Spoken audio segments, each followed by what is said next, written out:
दोस्तों यूएस में कुछ बड़ा अजीब हुआ है। ब्लड बात आया है यूएस मार्केट में। क्या स्टॉक्स, क्या गोल्ड, क्या सिल्वर, क्या क्रिप्टो, आप कोई भी एसेट क्लास उठाइए, सब में भयानक क्रैश हुआ है। और इसके साथ अगर आप सबके दुलारे एआई टेक स्टॉक्स की बात करें, क्या एनवीडिया, क्या एएमडी, क्या अलग अलग इंटेल जैसी कंपनीज, माइक्रोसॉफ्ट, गूगल, नाम उठा लीजिए, एक एक स्टॉक में गजब का गिरावट आया है। कई लोग कह रहे हैं क्या एआई बबल अभी बर्स्ट होने वाला है। दोस्तों इस पूरे क्रैश को सबसे ज्यादा विचित्र जानते हैं क्या बनाता है? विचित्र यह बनाता है कि गुड न्यूज बैड न्यूज बन गया है। यूएस में दोस्तों ये क्रैश इसलिए ट्रिगर हुआ क्योंकि एक गुड न्यूज आया। वो ये था कि मई महीने में यूएस ने जो नए जॉब्स बनाए हैं वो एक्सपेक्टेशंस के दुगने हैं। जहां एक्सपेक्टेशन था कि यूएस में मई महीने में 85,000 85,000 न्यू जॉब्स बनेंगे, वहीं यूएस में एक्चुअल जब डेटा आया तो पता चला 1,75,000 करीब न्यू जॉब्स बने हैं। अब दोस्तों ये तो अच्छी न्यूज है। जब न्यूज अच्छी है कि आपके यहां नए जॉब्स बन रहे हैं तो मार्केट को तो और ऊपर बढ़ना चाहिए। लेकिन मार्केट में दोस्तों ये एक बैड न्यूज बन गया और मार्केट्स क्रैश हुए हैं। दोस्तों यहां पे आप देख सकते हैं काफी ज्यादा इस पे चर्चा हो रही है। ट्रंप स्वयं परेशान है, बड़े नाराज हो रहे हैं कि इतना अच्छा रिपोर्ट आया, 1,72,000 न्यू जॉब्स बने, डबल दी एक्सपेक्टेड अमाउंट, तो कम से कम मार्केट में क्रैश तो नहीं होना चाहिए था। आप अगर देखें तो ट्रंप ने उसके बाद कहा इतना जबरदस्त जॉब्स रिपोर्ट आया है, स्टॉक्स को तो ऊपर जाना चाहिए, नीचे नहीं, 200 सालों तक तो यही हुआ है, अब क्या हो गया है, ऐसे कैसे देश ग्रेट बनेगा, ये ट्रंप कह रहे हैं। दोस्तों अगर आप यूएस में देखें ना तो एक्रॉस स्पेक्ट्रम, जी हां आप देख सकते हैं, एसएनपी 1.65% डाउन है, ये नंबर्स बढ़ गए, थोड़ा पहले का आपको मैं स्क्रीनशॉट दिखा रहा हूं। नैस्डैक की बात करें 4.3% गिरा है, 1.1 ट्रिलियन से काफी ज्यादा, ये 2.6% में कह रहे हैं, तो ये करीबन 2 ट्रिलियन के आसपास गिरा है। गोल्ड दोस्तों 1 ट्रिलियन वाइप आउट किया, सिल्वर 7% गिरा, 280 बिलियन वाइप आउट हुआ, बिटकॉइन 80 बिलियन वाइप आउट हुआ। इन टोटल 3 ट्रिलियन से ज्यादा अगर आप देखें तो कैपिटल इरोजन बस एक ट्रेडिंग डे में हुआ है। दोस्तों इसके साथ अगर आप देखें, सवाल पूछा जा रहा है ये पैसा जा कहां रहा है। एंड ऑफ द डे अगर स्टॉक मार्केट से पैसा निकाला तो गोल्ड में जाता, गोल्ड में नहीं जाता तो बिटकॉइन में जाता, कहीं तो जाता। लेकिन ऐसा लग रहा है मानो जैसे किसी ने एक झटके में एक स्विच दबा दिया और कह दिया दी शो इज ओवर। एक झटके में कह दिया जो अब तक पंप हो रहा था अब एक साथ सब डंप होगा। दोस्तों यहां पे जानना बेहद आवश्यक है कि आखिरकार ऐसा क्या हो गया। पे रोल्स का जो डेटा आया, जॉब्स बढ़ रहे हैं, उससे मार्केट्स क्यों क्रैश हो रहे हैं। यहां पे आप देख सकते हैं सबसे ज्यादा जो प्रभावित स्टॉक्स हैं, आप देख सकते हैं Nvidia 6.2% down, AMD advanced micro devices ये अगर आप देखें 10.86% down, Intel 11.28% down, micron technologies 13.25% down. इस प्रकार से एआई टेक स्टॉक्स गिरे हैं। कहीं ना कहीं एआई को चुन के साफ किया गया है। इसके साथ सवाल एक पूछा जा रहा है, अगर आप जितने भी बड़े बड़े इन्वेस्टर्स की बात करें तो रे डेलियो जो कि ब्रिज वाटर के एक समय में फाउंडर थे, फिलहाल सीईओ डेस्क में नहीं बैठते हैं लेकिन इसके फाउंडर हैं, वो कह रहे हैं ये एआई बबल बर्स्ट होता हुआ आपको दिख रहा है। यूएस स्टॉक्स दोस्तों कुछ वही देख रहे हैं जो कि कहीं ना कहीं आप देखें तो डॉट कॉम बबल में जो बर्स्ट हुआ था कुछ वैसा ही आप होते हुए देख रहे हैं। यहां पे दोस्तों अगर आप देखें तो काफी ज्यादा सिमिलैरिटीज दिख रही है। जब डॉट कॉम बबल 2000 में अपने पीक पे था तो उस वक्त जिस प्रकार का मार्केट बिहेवियर था एज इट इज रिप्लीकेट हो रहा है। माइकल बरी जिन्होंने अगर आप देखें तो 2008 का रिसेशन प्रिडिक्ट किया था, वो तब से कह रहे हैं कि ये लास्ट कुछ मोमेंट है, आखिरी कुछ दिन है इस एआई बबल के और वो बर्स्ट होने वाला है जल्दी। तो यहां पे सवाल इंटरेस्टिंग ये हो जा रहा है, क्या ये एआई बबल बर्स्ट के पीछे कारण यूएस की मजबूत अर्थव्यवस्था है जहां जॉब्स ग्रो हो रहे हैं। तो दोनों में क्या लिंकेज हुआ, आखिरकार ऐसा क्यों हुआ कि जॉब्स ग्रोथ हुआ तो मार्केट गिरा। क्या एग्जैक्टली कहानी हो रही है, ये जरा आज उसी पर चर्चा करते हैं। पर इससे पहले आगे बढ़े, वीडियो लाइक करें, चैनल सब्सक्राइब करें, बेल आइकन अवश्य दबा दें। इसके सिवा आपके लिए बेहद जरूरी अनाउंसमेंट है। जी हां दोस्तों, आपके लिए हम केवल 17,999 रुपए में एक साल का सब्सक्रिप्शन लाए हैं, जो कि 833 रुपए प्रति माह में आपकी यूपीएससी सीएससी की तैयारी हो रही है। जी हाँ, ये कीमत तब है जब आप KC10 कोड का यूज कर रहे हैं। अगर आप 3 साल का सब्सक्रिप्शन लेते हैं तो आपको मात्र 29,999 रुपए में मिलता है। ये ऑफर में बस अब कुछ घंटे बचे हैं, तो आप इसका अवश्य फायदा उठा ले। इस कीमत पे complete GS, complete CSAT, prelims test series, mains test series with evaluation आपको मिलता है, तो आप निश्चिंत होकर जुड़ सकते हैं। पिंड कमेंट डिस्क्रिप्शन बॉक्स में आपको लिंक मिल जाएगा, यूज द कोड KC10 ताकि आपको मैक्सिमम डिस्काउंट मिल जाए। दोस्तों यूएस मार्केट में जो हुआ है दैट इज ब्लड बाथ। देखिए हमारा मार्केट क्लोज्ड है लेकिन मंडे को दुनिया भर के मार्केट्स में कहीं ना कहीं इसकी गूंज हम सबको सुनाई दी जाएगी।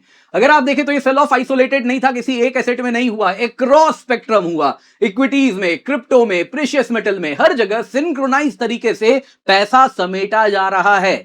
जो पंप किया था, एक साथ सब में पैसा जा रहा था, अब पैसा मानो जैसे एक साथ डंप करना शुरू कर दिया है, समेटना शुरू कर दिया है। सबसे ज्यादा नुकसान जिसका हुआ है वो है एआई स्टॉक्स। नैस्डैक जो कि इंडेक्स अगर आप देखें तो टेक हेवी स्टॉक्स का है, उसमें सबसे ज्यादा सिंगल डे डाउन आपको देखने मिल रहा है। अप्रैल 2025 से 4.5% से ऊपर गिरा है। क्रॉस आप नैस्डैक देख सकते हैं किस प्रकार से लाल रंग आपको छाया हुआ दिख रहा है। यहां पे दोस्तों एसएनपी अगर आप देखें तो वो 2.64% गिरा। डाउ जोन्स इंडस्ट्रियल एवरेज 1.3% गिरा।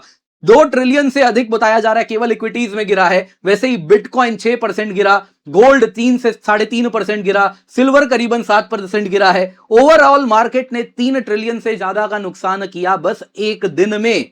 दोस्तों ये छोटा आंकड़ा नहीं है। भारत की अर्थव्यवस्था अगर आप देखें तो उसका कुछ 2/3 3/4 हिस्सा जितना मार्केट का गिर रहा है केवल एक दिन में।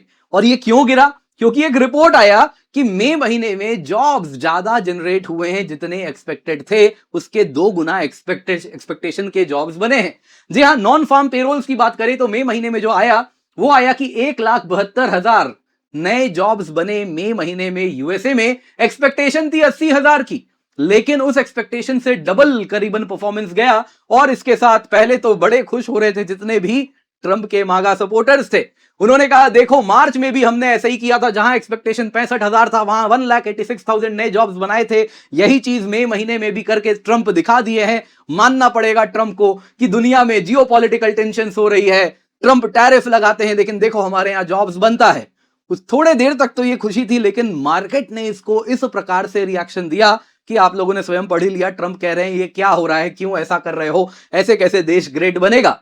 दोस्तों नॉर्मली अगर स्ट्रॉन्ग जॉब डेटा आ रहा है तो ये स्टॉक्स के लिए बुलिश है, क्योंकि ये सिग्नल कर रहा है कि आपकी इकोनॉमी में बहुत ज्यादा अभी भी शक्ति बाकी है। कंज्यूमर का स्पेंडिंग पावर बढ़ेगा क्योंकि उसको जॉब्स मिल रहे हैं। कॉर्पोरेट के लिए भी वो नया जॉब्स अगर दे रहा है मतलब उसको भी फ्यूचर एक्सपेंशन दिख रहा है, तो ये तो पॉजिटिव इंडिकेटर है। लेकिन स्टॉक्स गिरे, प्रेसिडेंट ट्रंप बोल रहे हैं ऐसे कैसे चलेगा, तो आखिर क्या कारण है, क्यों मार्केट गिरा इस रिपोर्ट की वजह से। दूसरी रिपोर्ट आता है मार्केट गिरता है, और इसके साथ कहा जाता है कारण है जब गुड न्यूज बन जाता है बैड न्यूज, तो वही रिएक्शन मार्केट ने दिया। कारण क्या है दोस्तों, अगर आप देखें तो यूएस फेडरल रेट की बात करें, जो फेड रेट है कुछ इस प्रकार से 3.75% पे 10 दिसंबर 2025 से चल रहा है। ये यूएस फेड रेट क्या है बेसिकली, अगर यूएस के बैंक्स को पैसा चाहिए तो किस परसेंट पे आपको, किस रेट पे, इंटरेस्ट रेट पे आपको यूएस की सेंट्रल बैंक, वहां का यूएस फेड है जैसे हमारा आरबीआई है, वो किस रेट पे लोन देगा, किस रेट पे आपको पैसा देगा, तो वो यूएस फेड रेट होता है। दोस्तों अगर आप देखें तो कोविड के समय में ये 0.25% था, फिर कोविड में खूब मार्केट में पैसा चला जाता है, उसके बाद धीरे धीरे बढ़ता जाता है, करीबन 5.5% पे आ जाता है, फिर धीरे धीरे काटते काटते इसको 3.75% पे लाए हैं। अब मार्केट को उम्मीद थी कि शायद फेड रेट कटेगा फर्दर, अब ना भी कटे तो स्टेबल तो इतना ही रहेगा 3.75% पे।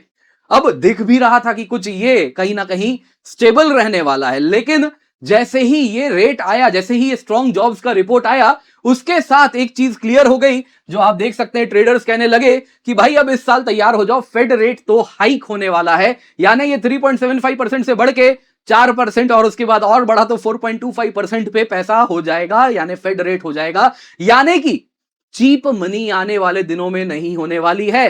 पैसा अगर फेड रेट बढ़ता है तो कहीं ना कहीं आप देखें तो मार्केट में जो इजी मनी आता है वो नहीं आएगा। इसके सिवा अगर आप देखें तो उनका कहना है कि रेट हाइक हो जाएगा, और जो दिख भी रहा है कि जॉब्स बढ़ रहे हैं, इन्फ्लेशन भी 3.8% पे है, ऑयल की प्राइसेस एलिवेटेड हैं, तो इन्फ्लेशन आने वाला है, तो इन्फ्लेशन को कट डाउन करने के लिए फेड रेट हाइक होने वाला है। अब इसकी संभावना बेहद अधिक हो गई है। जैसे ही ये मार्केट ने कंसिडर करना स्टार्ट किया, तुरंत मार्केट, स्टॉक मार्केट में पैसे, अगर आप स्टॉक्स की प्राइस देखें तो गिरना शुरू हुआ। कारण है दोस्तों, एआई टेक स्टॉक्स की बात करें तो वो प्रीमियम वैल्यूएशन में चल रहे हैं। ऑलरेडी अगर आप देखें तो उनकी कीमत पिछले 1 से 2 साल में 6 गुना, 7 गुना, 8 गुना हुई है। अब दोस्तों ये प्रीमियम वैल्यूएशन उनको क्यों मिल रहा है, क्योंकि इन्वेस्टर को आज लग रहा है कि कल नहीं लेकिन 5 साल बाद, 10 साल बाद ये मेरा आज का निवेश मुझे गजब का प्रॉफिट देने वाला है। यही कहीं ना कहीं psyche back of the mind पे है। अब यहां पे दोस्तों आप देखिए यूएस फेड रेट से ये कैसे लिंक्ड है। अभी 3.75% पे यूएस कि अगर आप गवर्नमेंट सिक्योरिटी खरीदेंगे तो यूएस आपको 3.75% पैसा इंटरेस्ट पे पैसा देगा वापस। ये अगर बढ़ के 4% हो गया तो ये अगर बढ़ के 4.25% हो गया तो मतलब कि आपको बड़ा सेफली बिना कुछ किए यूएस को आप उसका बस गवर्नमेंट सिक्योरिटी खरीदेंगे, आपको बैठे बिठाए बिना जीरो रिस्क पैसा 4%, 4.25% पे मिलने लगेगा। तो गवर्नमेंट बॉन्ड्स हायर रिटर्न्स देने लगेंगे। नतीजा आप क्या करेंगे? वही पैसा जो पहले स्टॉक मार्केट में जा रहा था, अब उस स्टॉक को कंपीट करना पड़ेगा उस हायर इंटरेस्ट के साथ। अब स्टॉक्स को ज्यादा प्रॉफिटेबिलिटी दिखानी होगी, तभी जाके इस हायर इंटरेस्ट रेट के साथ वो कहीं ना कहीं कॉम्पीट कर पाएगा। तो अब क्या होगा दोस्तों, जो इन्वेस्टर है जो कि पैसा ला रहा है, वो कहेगा स्टॉक्स में थोड़ा कम पैसा डालेंगे, ज्यादा पैसा अब पहले की तुलना में ज्यादा पैसा अब यूएस बॉन्ड में लगा देते हैं। अच्छा खासा रिटर्न मिल रहा है, हायर रिटर्न भी मिल रहा है, कहीं ना कहीं टेंशन भी नहीं है, हायर रिटर्न में पैसा लगाएंगे, कोई रिस्क नहीं है, उसमें वो पैसा डालना शुरू कर दिए। यहां पे दोस्तों सबसे बड़ी समस्या हुई एआई स्टॉक्स के साथ। क्यों?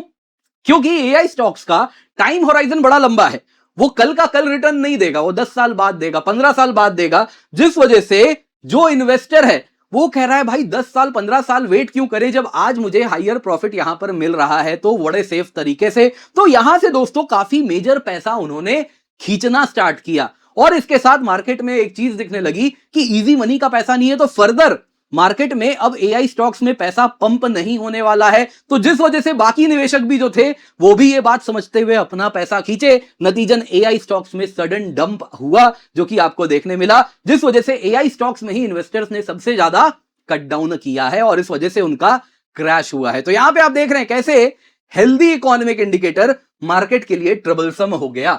अब दोस्तों यहां पे एआई बबल और .com बबल में काफी सिमिलैरिटीज दिख रही हैं।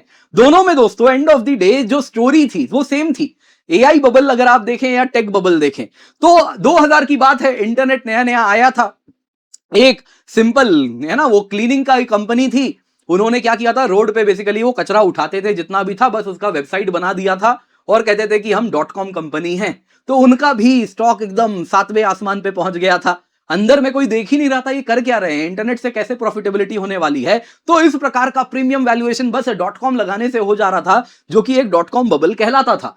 तब भी दोस्तों कहानी यही थी कि इंटरनेट आया है, जो इंटरनेट की गाड़ी में बैठ जाएगा वो ट्रांसफॉर्म हो जाएगा और प्रॉफिटेबिलिटी हो जाएगी।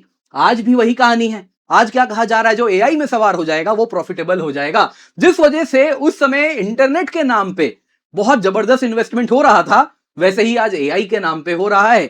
दोनों में ही जो वैल्यूएशन है इतने बढ़ गए हैं कि वो नियर टर्म कैश फ्लो से डिटैच्ड है। एआई में इतना ज्यादा वैल्यूएशन चला गया है कि वो आने वाले, उसको आज के प्रॉफिट से आप देखें तो उसको 20 साल 25 साल लग जाएगा केवल और केवल आज के जो रिटर्न्स दे रहा है उससे अपने वैल्यूएशंस की पूर्ति करने के लिए। तो यहां पे दोस्तों अगर आप देखें तो रियलिटी, जो कैश फ्लो रियलिटी में दिख रही है और जो फ्यूचर प्रेडिक्शन है उसमें बहुत ज्यादा मिसमैच है। कुछ ऐसा ही .com बबल में भी हमको देखने मिला था। दूसरा अगर आप देखें तो उस समय भी बहुत ज्यादा इंफ्रास्ट्रक्चर स्पेंडिंग ये सब हो रहा था कि .com के लिए नया नया पैसा ले रहे हैं, नए नए कंपनीज आ रहे थे कि हम इंटरनेट एनेबल्ड खुद को करने वाले हैं, उसके लिए पैसा चाहिए। आज भी अगर आप देखें तो वही कहानी दिख रही है कि एआई एनेबल्ड होना है, इसके लिए पैसा चाहिए, उसके लिए वैल्यूएशंस बढ़ रहे हैं, डिमांड पैसे की ज्यादा हो रही है। लेकिन एंड ऑफ द डे क्या प्रॉफिटेबिलिटी उससे आज बढ़ने वाली है, वो नहीं दिख रहा। वो तो एआई के बाद भी यही करें 10 साल लगेगा, 5 साल लगेगा। तो रियलिटी इससे अलग है, जिस वजह से ये जो पी रेशियोज इन कंपनीज के अबव 40 हो गए हैं, उसके साथ अगर आप देखें तो काफी ज्यादा वैल्यूएशन एआई कंपनीज का बढ़ गया है। टॉप एआई रिलेटेड स्टॉक्स अगर आप देखें तो पिछले 12 महीने में 784% बढ़े हैं। वहीं .com बबल के समय भी टॉप .com कंपनीज जो थे उनके वैल्यूएशन 622% बढ़े थे। अब दोस्तों यहां पे आपको एक इंटरेस्टिंग चार्ट दिखाता हूं। अब ये दोस्तों जो है, ये अगर आप देखें तो 29 मई का है, जब US S&P 500 all time high को रीच किया था। उस समय अगर आप देखें तो ये 20 कंपनीज थे। S&P 500 में 500 कंपनी है। जब S&P 500 अपने ऑल टाइम हाई पे हुआ तब केवल 20 कंपनी अपने ऑल टाइम हाई पे थे। उनमें भी अगर आप 20 में देखें तो ये जो नीले रंग में देख रहे हैं वो सब एआई कंपनीज हैं। 13 कंपनीज दोस्तों 20 में वो थे जो अपने ऑल टाइम हाई पे पहुंचे, जो कि एआई रिलेटेड है। यानी 500 में बाकी कंपनीज में आपको ग्रोथ नहीं दिख रहा है, बस कुछ इसी में ऑल टाइम हाई हिट हो रहा है और यही पूरे S&P को ऊपर ले जा रहा है। कुछ ऐसा ही .com बबल में भी हुआ था। तब भी अगर आप देखें तो मार्च के समय की बात है, जब .com बबल अपना पीक पे हुआ था। उस वक्त भी अगर आप देखें तो 20 स्टॉक्स थे जो ऑल टाइम हाई पे पहुंचे थे और उसमें भी अधिकतम .com स्टॉक्स थे।